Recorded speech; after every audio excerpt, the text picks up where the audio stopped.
Бүгүн көбү сурашат, урматтуу мусулман бир туугандарым, кандай ыйга берсек экен кызыбызды. Ушул көп аталар кызы бойга жеткенден кийин көбүнчө ойлонушат.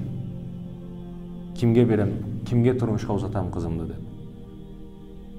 Кече устаздардан бирөөсү да кызын чыгарып келди. Ал дагы желкемден бир чоң таш түшкөндөй болду. Bir kızды иманга тарбиялап, бойга жеткирип, имандуу бир жигитке турмушка берсе, ал кыз бейишке кепил болот деп бекерге айтпаптыр дейт устаз. Себеби ошого жараша кыйынчылыгы бар экен дейт.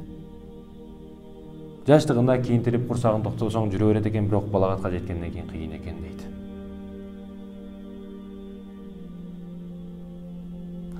Урматтуу мусулман бир тууганым, айта турган маселем эмнеде? Бүгүн эшигиңизди ыймандуу, такыба жигит такылдатып келсе, кызыңызды колун сурап, такыбадар, ыймандуу жигит сурап келсе кызыңызды колун, ага сөз бериңиз кызыңызды. Кызыңызды сөзсүз бериңиз ага. Эмне үчүн? Ал күнү жок болуп, байлыгы бийлиги колунан кеткен күндө ачуусун сизди кызыңыздан чыгарбайт ал. Колуна байлык түшүп байып кеткен учурда дагы евро долларларды ар бир адам эле мындай жашоодо, бул жашоодо бардык адамда келе турган учур, чөнтөгүнө колуна салган учурда $200, $300 чыга турган учурлар бардык эле адамда болот ал. Бардык адамга мындай сыноолор келет.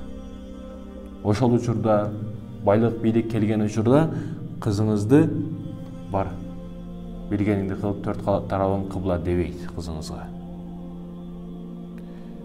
Кызыңыз бир күнөө иш кылып койгон учурда, арам иш кылып койсо, күнөө иш кылып койсо, уруп бир жерин көгөртүп, апасынын үйүнө айда берсе болот. Бирок ал андай кылбайт. Себеби Аллахтан коркот ал. Себеби ал аманат. Аллахтын алдында аманатка алгандыгын ал жакшы билет.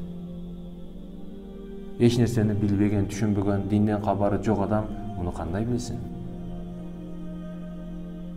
Ошондуктан кызыңызды берген учурда ыйманга карап бериңиз. Эгер ыймансызга берсеңиз, ал миңдеген байлыгы болсун, бийлиги болсун, башкасы болсун, түйбөгүн көтөрүп, бир күн 100% кайра келиши мүмкүн кызыңыз.